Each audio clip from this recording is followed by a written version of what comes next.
Diyos marhay na hapon sa Indugabos. Ngunyan na Agosto 16, 2024. Yan po kitang ngunyan sa pagpadagos kang programa na pinuna ni Father Butch Bombase. Ang manunungod sa pangapodan kan Diyos sa Gabos. The Call to Holiness. So, sa ngunyan po, ang satuyang tema, iyo ang ipapaliwanag na po ngunyan ang tulong estado ng pagsimbag. Iyo ang bukasyon sa pag-agom o married life o single blessedness, asin ang pagiging relihiyosa, ang pagpadi, asin pagmadre. So, sa ngunyan po, makakaibahan po niya to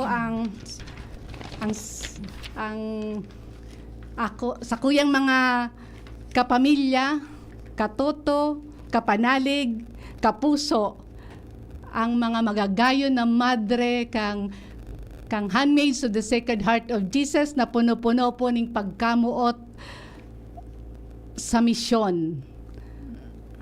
Iyo po si Sister Martha and si Sister Net. Good afternoon, magandang hapon, maayong hapon sa tanan. Ako po si Sister Net. Xin chào, mahay na hapon sa iyo lahat. I'm Sister Martha Hang. I come from Vietnam. I'm very happy to see you all here. Sa sangunyang hapon po, ang satuyang pag-uurulayan na tema, ang manunungod sa pagkamuot kan Diyos bilang pundasyon sa pagsimbag sa tulong estado nin bokasyon. Ang pag-agom, single blessedness as in religious life.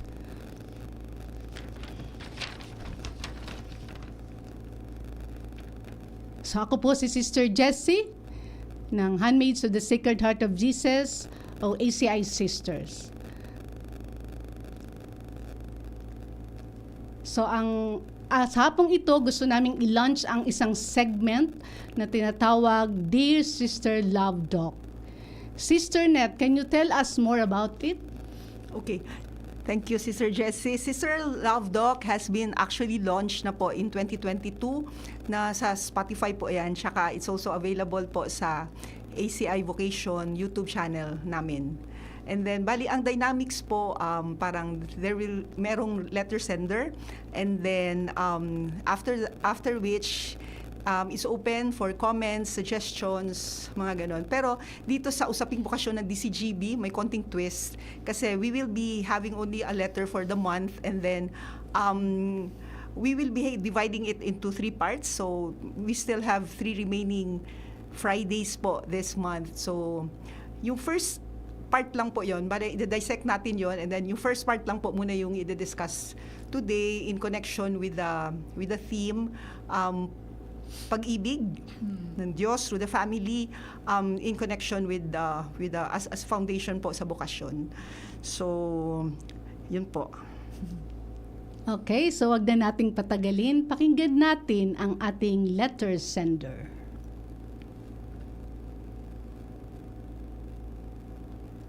Maayong hapon, maray na hapon sa gabos ng mga avid listeners, and welcome sa ating programang Dear Sister Love Doc. Ngayong hapon ay babasahin natin ang isang sulat galing sa isang babaeng itatago muna natin sa pangalang Rachel. Pagkatapos nating basahin ito, ay huwag kalimutan na magpadala ng inyong mga advice, comments, saloobin at inyong mga shoutouts sa inyong mga besties, best friends, kapamilya, kapuso, kapanalig. Dear Sister Love Doc, itago mo na lang po ako sa pangalang Rachel. May 23 taong gulang, tubong Visayas, isang profesional at may marangal na trabaho. Mula nung pagkabata ay pangarap ko na maging isang madre. Sana paglaki ko maging katulad niyo po ako, sister. Rachel, lagi mong tatandaan na mahal ka ng Diyos. Opo, sister. Mahal na mahal ako ng Diyos. Kaya nais ko rin pong maging mapagmahal. Sister Love Doc, simple lang ang aming buhay. Nakapagtapos ako sa kolehiyo bilang isang scholar ng ating pamahalaan at pinalad na makagraduate bilang isang honor student. Ma, Pa, salamat. Kasi kahit di tayo mayaman, ginapang niyo po ang aking pag-aaral. Oo anak, mapalad kami ng iyong ama na nagkaroon kami ng isang anak na katulad mo. Sister Love Doc, nakapasa ako sa board exam na lalong ikinatuwa ng mga magulang ko. Naranasan ko rin pong magmahal at mahalin. Pero hindi nagtatagal ang aking mga relasyon sa aking mga naging nobyo. Ako lagi yung unang lumalayo. Pasensya ka na, ha? It seems we are not meant for each other. I'm sure you'll find someone who would really love you. Rachel, pero ikaw ang mahal ko. I'm sorry. Can we just be friends? Okay, friends. Sister Love Doc, hanggang sa nitong 2 taon na nakalipas, pagkatapos itong pagdasalan ng maigi, nagdesisyon ako na papasok na sa kumbento. Kahit na may mga pag-aalinlangan pa rin at takot dahil isa akong breadwinner. Sa aking mga dasal, nararamdaman ko ang Panginoon na tila nagsasabi,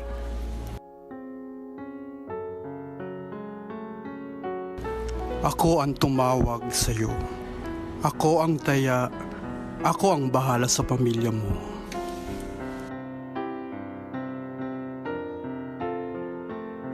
Panginoon, alam mo po na sa kahit na anong takot at pag-aalinlangan, heto, nangingibabaw pa rin ang kapayapaan sa kaloob-looban ko at ito ang pinanghahawakan ko.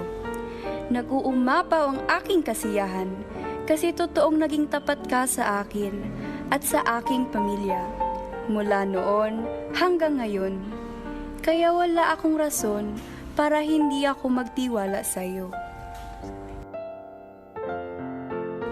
Sister Love Doc, nakita ko rin na dahan-dahang inihahanda ng Diyos ang aking pamilya. Ramdam ko to. Ngunit, di po talaga maiiwasan ang tukso, ang pagdadalawang isip.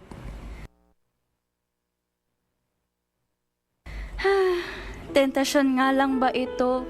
O ito talaga ang pananawagan ng Diyos sa akin? Sister Love Doc, may isa akong kababata at kaibigan. Pagkaklase kami mula elementarya hanggang high school. Isa na rin siyang professional ngayon at may marangal na trabaho. Oh, ano pa bang hinanap po sa dawan mo? Ayan na si Manny. Kilala na siya ng pamilya mo at mabuti siyang tao. Mahal na mahal ka, be. Di pa ba obvious yon? At higit sa lahat, gwapo, bagay kayo. Matchmaker, matchmaker. Kayo talaga, oy. Hala, baka may makarinig sa atin. Sister Love Doc, nitong 2 taon na nakalipas, sakto nung nakapagdesisyon ako na pumasok sa kumbento, saka siya nagbalik sa buhay ko. At hanggang ngayon ay nangungulit siya. Isang araw, inibitahan niya akong kumain sa labas at mamasyal.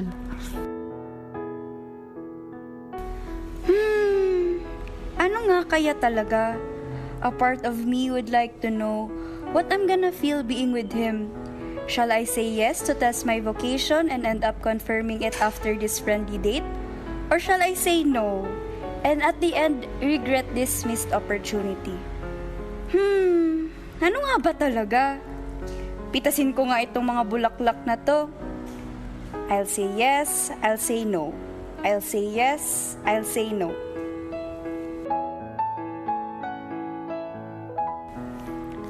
Sister Love Doc, at the end, I told myself, I need to guard my heart. And so I said, no. From that time on, I did not receive any chat from him. I was happy, but a big part of me felt guilty. And yes, I will not be honest if I say I did not miss him. Wow, my heart suddenly became confused. Well, just this week, he started to chat with me again. Rachel, I miss you a lot. I will never get tired of saying how you're making a difference in my life. Rachel? Yes, Manny. Rachel, are you still thinking about entering the convent soon? Sister Love Doc, after answering him in the affirmative, I allowed myself to be human. I was very sincere when I told him, Manny, we have been friends since we were kids. And I want you to know that you are very special to me. But hanggang dun lang talaga ang kaya kong ibigay. Sister Love Doc, I don't know if I gave him the wrong signal. Because after that conversation, he is back to his panliligaw mode. This time, much sweeter. Sa parte ko, pagkatapos ko bitawan ng mga katagang, you are special to me. Akala ko magiging masaya ako. Sign sana yon na I am really starting to fall in love with this guy. But there was no spark. Walang kilig. It's the same feeling I have with all my friends whom I consider special. Sister Love Doc, I know I made the right decision of saying no to Manny's invitation and telling him how special he is to me. I feel at peace, but sometimes I feel disturbed.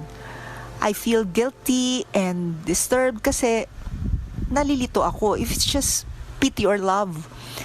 Naawa po kasi ako kay Manny. Tsaka humahanga po ako sa tapang niya na ipaglaban ang nararamdaman niya for me po. I still have feelings of curiosity po na what if I try? What if magnobyo muna ako before pumasok? I am missing him, yes. He's special to me, yes. Pero alam ko sa sarili ko na hindi ko masusuklian ang klase ng pagmamahal niya sa akin. At peace because every time nagdadasal po ako, sister, kino-confirm po ako ng Diyos na tinatawag niya ako. Nagmamahal, Rachel. Exciting, no? Especially yung love story part. Pero aabangan nila yon next week pa. Ngayon, tungkol muna tayo sa love of God and then sa family po. So, mga minamahal naming tagapakinig, isend nyo na po ang inyong mga messages, comment, payo, saloobin sa ating letter sender na si Rachel. But this time, focusing muna po on her experience of God's love through her family. Yung kanyang karanasan sa larangan ng pag-ibig ng Diyos at ng kanyang pamilya at ang koneksyon nito sa kanyang nararamdaman na tinatawag siya na maging madre. Makakatulong kaya ito sa kanya o magiging sagabal? Ipadala nyo na po, now na. So I think, sisters, may I also ask you, how do you feel about the concern of our letter sender, Rachel? After listening her story, I feel her desire to serve her family and at the same time, her desire to enter the convent too. Thank you. Okay, so naintindihan ko ang pakiramdam ni Rachel now na she is confused kung alin ba talaga, si Manny or si Jesus. So, kasi ako ganun din, may pinagdaanan din akong pakiramdam na ganun. So, very significant itong concern ni Rachel, no? I'm sure marami sa atin ang nakaka-resonate sa kanya. Yung mga nasa crossroads, shout out sa inyong lahat. Kapit lang lagi tayo sa Diyos. Bago tayo mas lumalim pa sa ating pagtatalakay tungkol sa pag-ibig, in particular pag-ibig ng Diyos sa pamilya, sa bokasyon, we'll ask ourselves muna po, what and who comes to your mind first when we talk about love? And as well as ano yung ating mga, what is our experience of love that has become, or that became the foundation of our courage to respond to God's call. So, shall we start with Sister Martha? Yeah, thank you, Sister Nance, for allowing me to share what is love. For me, when we talk about love, I see that the interesting topic that everybody knows and want to talk about. But for me, love in Vietnamese language we call tình yêu. So when we talk about the love, first come to my mind is God's love and the love of my parents. So I have experienced God's unconditional love to me when I was 3 years old, and I got dengue and almost dying, because at that moment many children die because of dengue, and my family invited a priest comes and have the last sacrament. And when the priest put the oils on my head, and suddenly I recovered my breathing, and I started to breathe again. And after that, when I grow older and I learn about this, I'm very grateful to God, how much He loves me with His unconditional love. And that's event that's still in my heart very deep, that I still carry in my heart until now. And He has given me another life to live in fullness, and therefore I want to return to His love in special way, and I want to make Him known, and draw many people to come to love Him more and more. And about my parents' love, I can see how much they sacrifice for us, to go to bed late and get up early, to do their business for us, to able to go to school all. And they sometimes they gave up many opportunities to give us a happy life and enjoy life. And on my journey, God always affirmed me that do not be afraid, I am with you always. Amen. Amen. Easy ay na easy ay ang dating ni Sister Martha, no? Kasi di ba, our catechism is reparation to the Sacred Heart of Jesus. And then there are a lot of definitions of reparation. One of these is a return of love. And then she feels so full of this love that she wants to give it back, to return it to God through her life. Hindi lang contractual or panandalian, pero it's gonna be forever, something forever. Thank you, Sister. Sister Jessie, how about you po? Yes, ako din, kaparehas ni Sister Martha, grabe din yung pagkamuot na namatian ko. Una, hali sa sakuyang mga magurang. Siring man kay Sister Martha na nailing ko kung gaano nagsakripisyo ang sakuyang magurang, knowing that early marriage po sinda. Bako sila professionals, they are just simple na mga undergrad na pero nailing ko kung gaano nagsakripisyo, nagpakagadan sa diri sa pag maraming deprivation para lang para sa pamilya.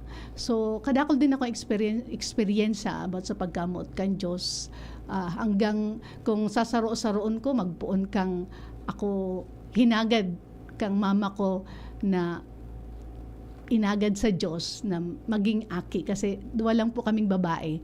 So sa panganay ko, tapos ako second to the youngest out of 7 children. So ako po yung parang regalo sa kay mama nung hinagad ako, pinangadya na gusto na magkaaki gira rin sa rong babae.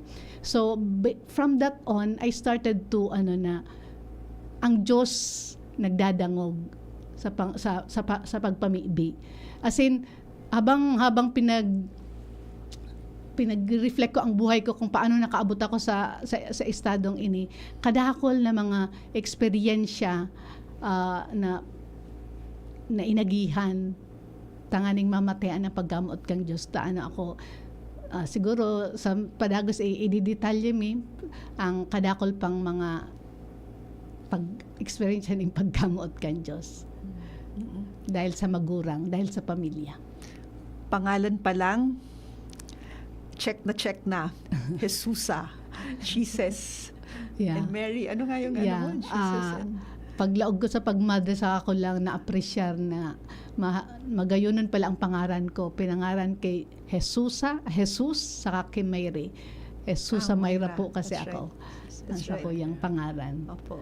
So, ako naman, ang isi-share ko po ay I will be sharing, kasi it's not only naman vocation is not only call to religious life or to priesthood.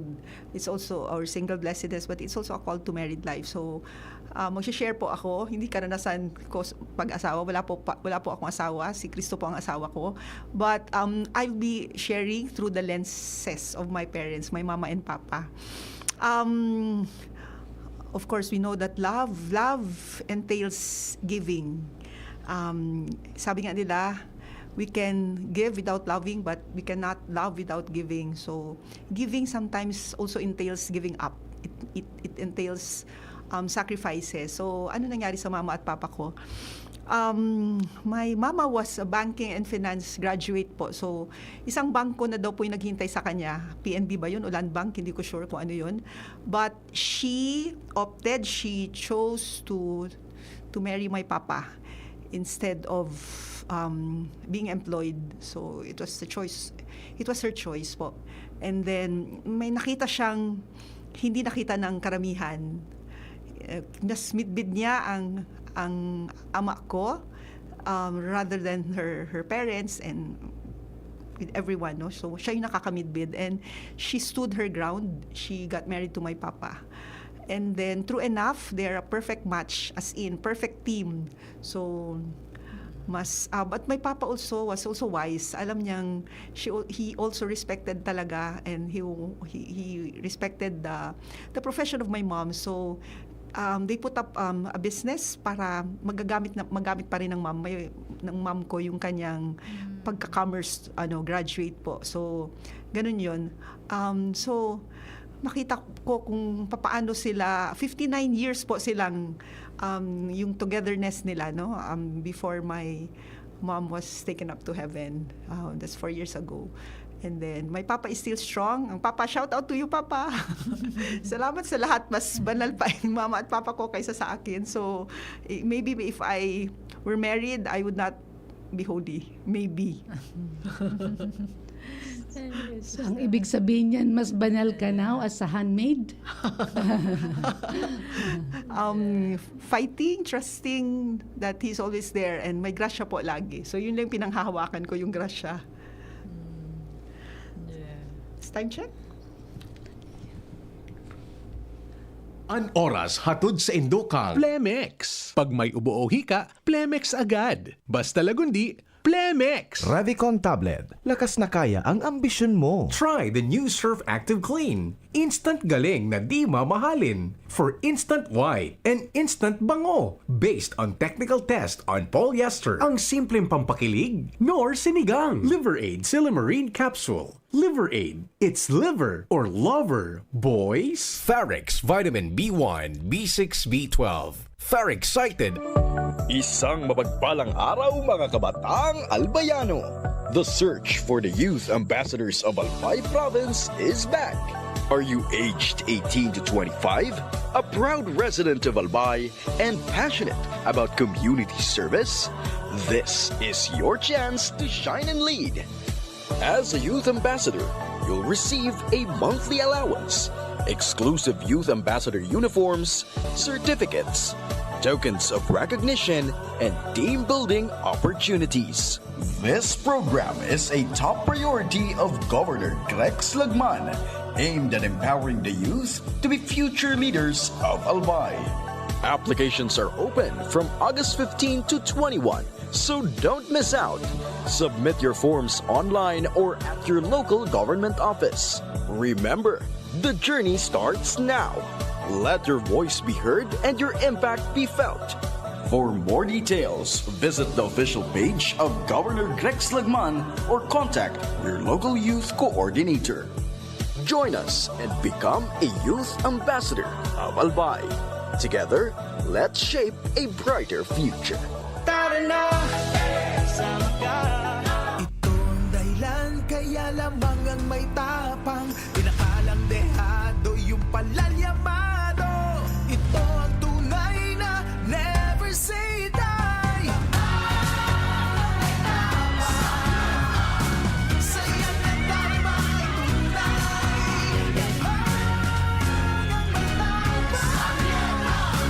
Itaas ang bagay.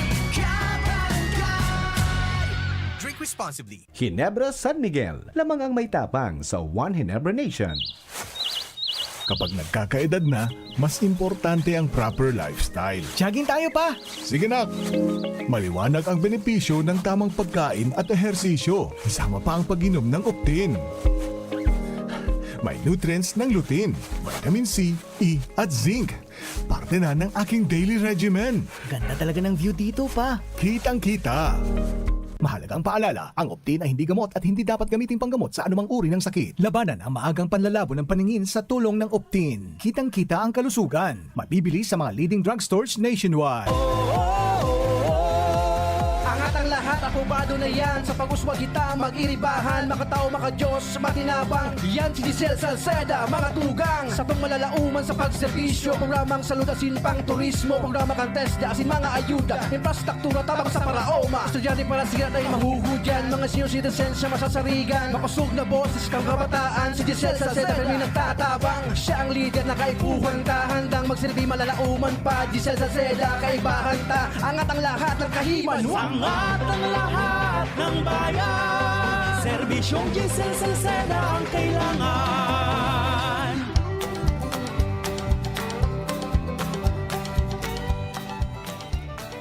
Okay. Ganyan, ipadagos niya to ang sa tuyang pinag-uurulayan manunungod sa pagkamuot kan Diyos. Gusto kong iheras ang kung paano ang samuyang foundress na si Santa Rafaela Maria ang bunsong tugang kang kadakol na magturugang kung paano namatayan niya ang pagkamuot sa iyang pamilya. Dakulon po sila magturugang, siya po ang bunso, si Santa Rafaela, yung ani ang naging samuyang foundress. Aki pa po siya, mati na niya ang dakulang paggamot kan sa iyang mga magurang, kaya dahil sa pagkamuot kan sa iyang mga tugang, pamilya, naihiras niya yon, nakuha niya yon, kahit nga aki pa, 4 years old pa lang siya, nagada na ang kanyang tatay, at the age of 19, nagada naman ang kanyang nanay, pero maski arog gato sa mga pangyayari sa buhay, nawalat pagiraray ang dakulang pagkamuot kan Diyos dahil sa mga nailing niyang at pinamate kan sa iyang magurang.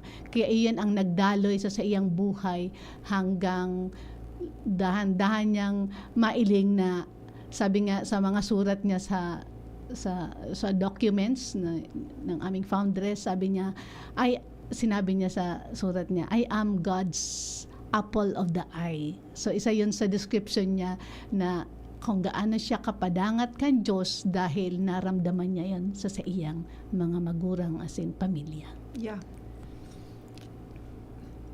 Sister? Yes, you want to share something? Yes, I would like to share a bit about the love that Santa Rafaela, our favorite experience from God's love, that she spends many hours in adorations, and she feels the Eucharist is the bottomless of the sea. And another time he says, Eucharist is the roof, no, of our tree. So she had many quotations about the love of the Eucharist, about the love of God in her life. Yes, I can feel that. That's Her right. life, Oo. yes. So bunga po ito ng isang batang tiningala po ang kanyang ama. She didn't have that much memory about her father kasi she was only 4 years old. Sabi kanina ni Sir Jesse, she was only 4 years old when her father passed away po.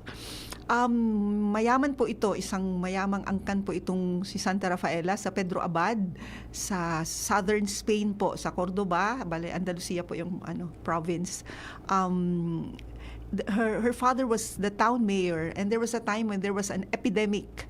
Alam natin kung anong epidemic kasi naranasan natin ang pandemic. So ito ay epidemic, and then he was a town mayor and epidemic of cholera, and then he died serving his constituents with his own hands, bare hands. And then it was Rafaela's mother who retold the story. And then so there's this connection for Santa Rafaela, no, the father's love and service, and the capacity to die, to give everything for his beloved, and like a good shepherd. So yan yung image ni Santa Rafaela na sobrang strong sa kanya. So that's why, because of this knowledge, this interior knowledge of God's love, na someone na hindi ka pababayaan, hindi ka iiwan sa ere, yung mga ganon. So I remember one story, sikat ito pag nagre-recollection tayo, yun ang isa yun sa gustong-gusto kong i-share. So isang bata na nandun, may sunog, and then it was dark, and then there was smoke all around, and then suddenly he heard a voice, "Son, jump." And then the son said, but father, I can't see anything. And then the father said, "Jump, I can see you." And sure enough, the son jumped, and then sinalo ng tatay. So ganun po yung buhay, na if once we know the Lord, we can't help but love Him, and once we love Him, we can't but follow Him. So importante kilalanin yung kung kanino natin i-entrust yung buhay natin. Napaka-importante yung pundasyon po ang kilalanin natin ang Diyos na siyang tumatawag sa atin. The person, the subject, kung sino yung tumatawag, mahalaga yon. Kasi once we get to know this love, alam natin hindi tayo pababayaan. So we are willing to make a leap of faith, tumalon, alam natin may sasalo sa atin at nunca tayong pababayaan. So yun lang. So kilalanin ang Diyos as in God's love is always there. It's just a matter of being aware of God's love. Na God is loving me, and then every day merong nangyayari if we only have eyes to see and ears to hear, ears to listen. God is there. God is always there. If we only know God, we can't say no to Him. Pero of course ngayon with this world, no, ang daming boses, ang daming mga fake news dyan, deception na drawing us away from the Lord, drawing our young people away from the Lord. So young people, get to know your God. Maasahan siya. It's the same God who called mga sinauna, San Pedro, San Roque, lahat yan, Santa Rafaela, Santa Teresa, lahat ng mga santo at santa. It's the same God calling, and alam natin kung paano inalagaan ng Diyos hanggang sa dulo. Pwede ko nga sabihin na sa mundong ito, isa lang yung totoo, at ang pinakatotoo, na sure tayong totoo, purong totoo, is God and His love. God's love. Yun lang yung tunay at totoong totoo. Yeah.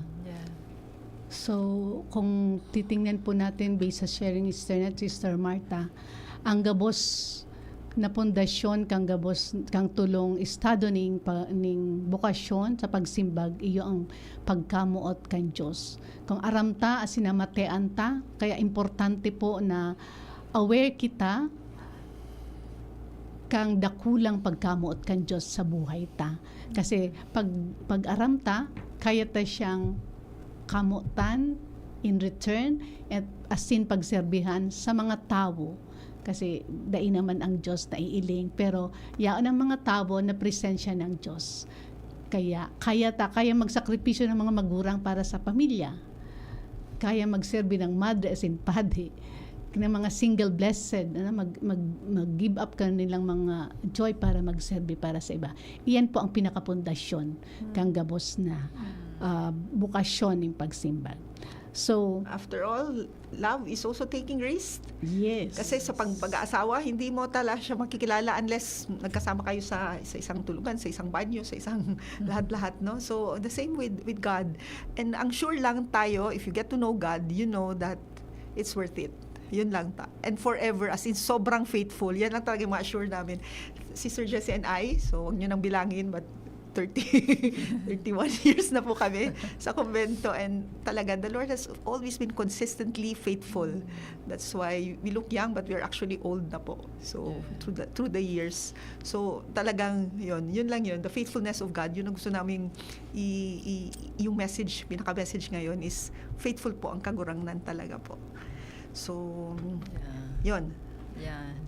Thank you, sister, for your sharing. Very interesting, your story about love story, especially the love from God. No?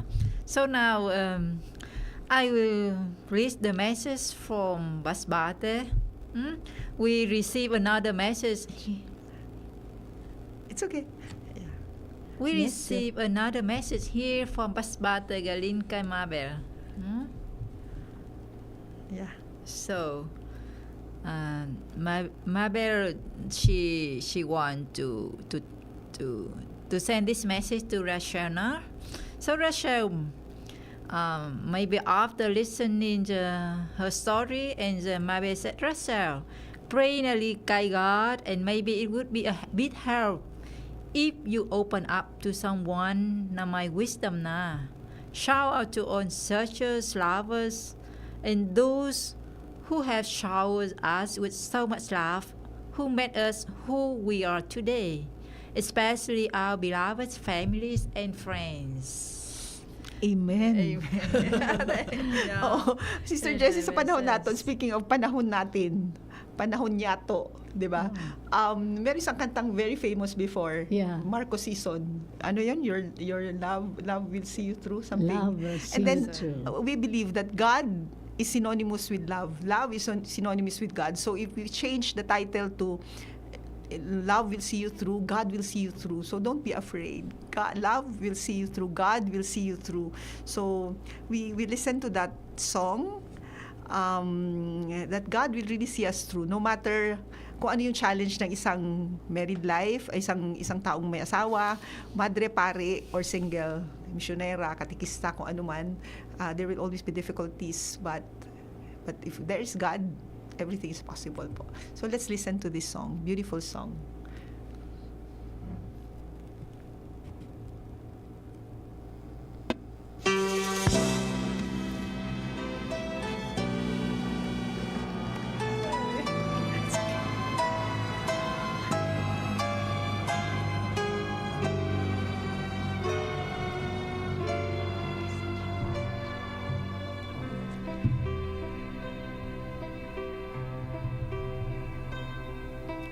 Times get rough and your dreams just fall apart, and sometimes you feel that you can't go on.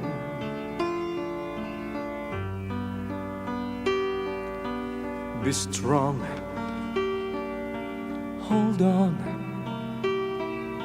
for my love will keep you warm through the coldest night, through the rain, through the storm. When friends turn their backs on you and you're so helpless you don't know what to do,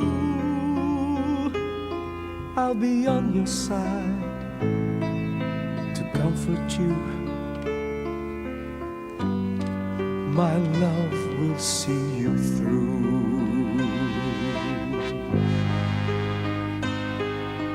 When tears are in your eyes and you feel like you wanna cry, just reach out and I'll be around to understand.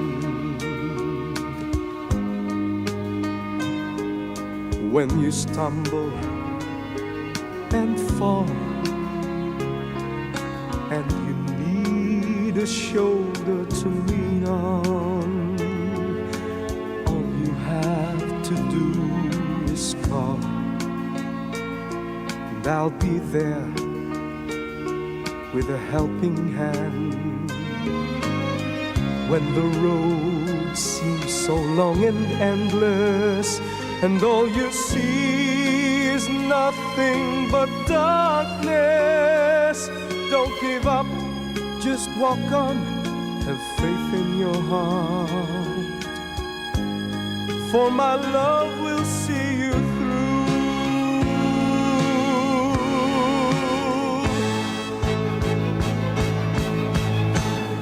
My love will see you through when you reach for your star, when you cross the deepest sea, when you climb the highest hill. My love will always be with you in everything you do, in every step you'll make, in every road you take. Don't be afraid to follow your dreams, for my love will see you through.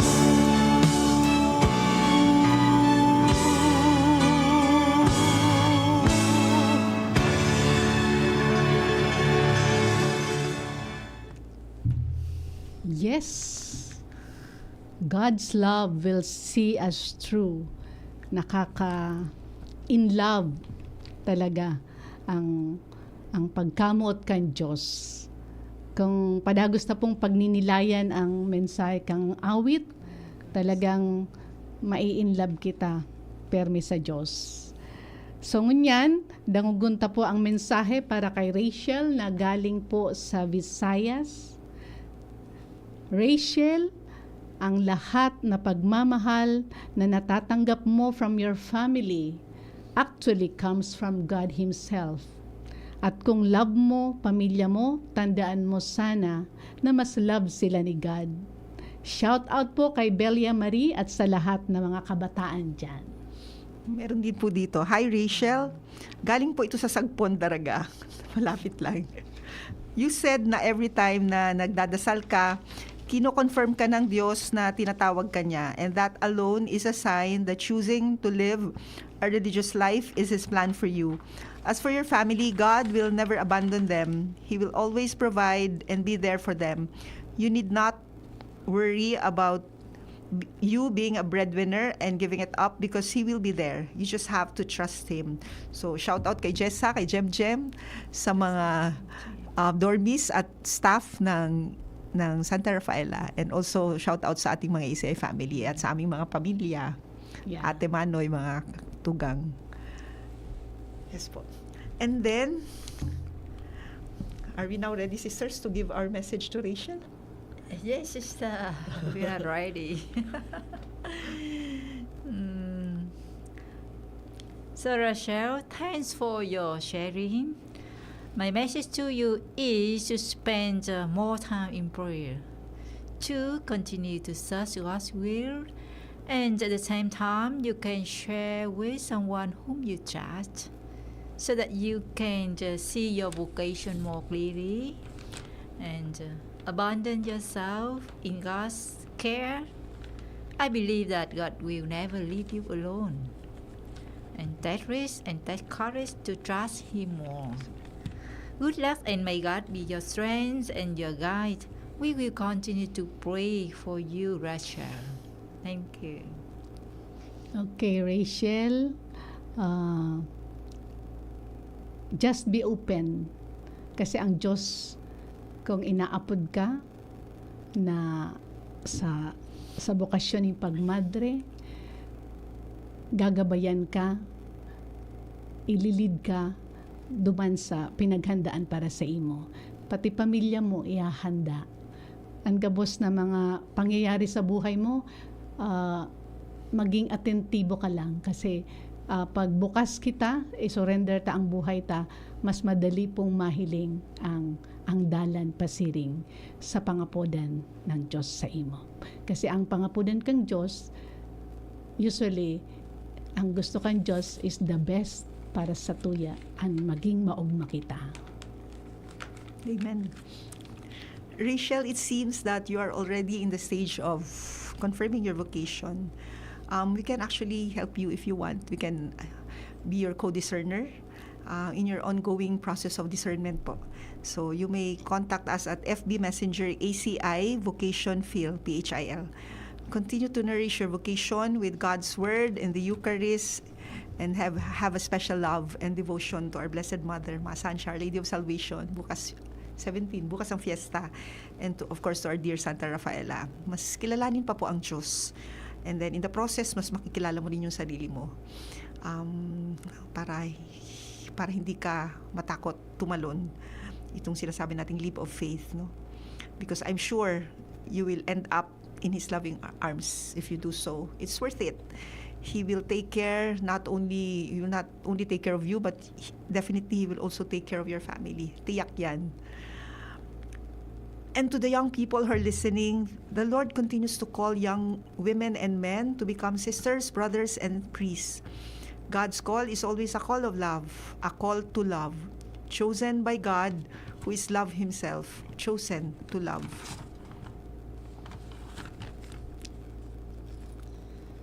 Yeah, that's true. That's love is more conquer, no? Let's conquer all. So, my word is our God is a God of compassion and merciful of love. He wanted to work with Him in His vineyard so that His love will rest throughout the earth. And let us be generous in responding to His call and trust Him more. And establish our relationship with Him through our prayer so that we can discover His will more in our innermost. Thank you. So, love conquers fear, and then, di ba sabi natin synonymous God and love? So, God conquers all our fears. So, 365 times, the Lord is assuring us, do not be afraid. Do not be afraid. Courage. Do not be afraid. Magpapaalam na ba tayo, Sister Jessie? Yes. Totoo yan na sharing na kay mga kapatid na ang dakilang pagkamuot kan Diyos ay dai matatawaran, ano? Magmadre man, magpadi man, mag-agum man, o single blessed, kung ang pagsimbag niya to hali sa pagkamuot kan Diyos, sigurado kitang magiging maugma. Kasi yun ang gusto kan Diyos, ang maging maugma kita. So, sa ngunyan, bilang sarakan sa tuyang programa ngunyan na hapon, iniimbitaran ko po ang gabos na mga hanggang sa ngunyan da ipaaram kung ano ang plano kan Diyos para sa indong buhay. So, iniimbitaran ko po sa sarong pamibi. So, untok po kita ning kadiit na oras. I-focus po niya to ang sa tuyang sadiri sa presensya kan Diyos na padagos na aktibong nagdadangog sa tuyang mga pamibi. You can join me in this prayer of discernment. Lord, I know you love me and have great plans for me. But sometimes I am overwhelmed by the thoughts of my future. It is scary, Lord. Show me how to walk forward one day at a time. May I take heart while I discern openly, learn about choices, listen to others for advice, and pay attention to my own feelings. Lord, by doing these things, may I hear your call to a vocation that will lead me to live in you, only for you, and to serve your people with the special gifts you have given me. I ask this through the intercession of Mary, our Mother, the model of all vocation. Our Lady of Salvation, Pray for us. Saint Raphaela Mary, Pray for us. Saint Joseph, Pray for us. Saint Roch, pray for us. In the name of the Father, and of the Son, and of the Holy Spirit. Amen. Amen. Okay, so muli iniimbitaran mi po kamo sa susunod na Biyernes sa padagos niyato na paghiras tungkol sa pangapodan kan Diyos sa Tuya Gabos. So we will close it with the song of our foundress Santa Rafaela's song.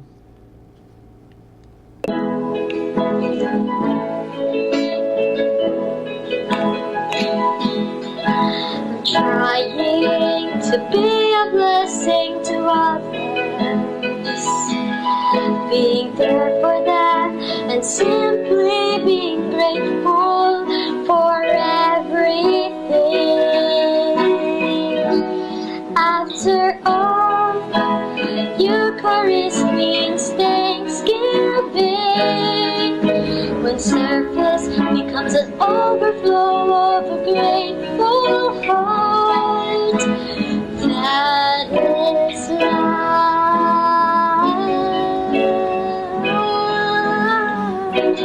Thank you, dear Santa Rafaela.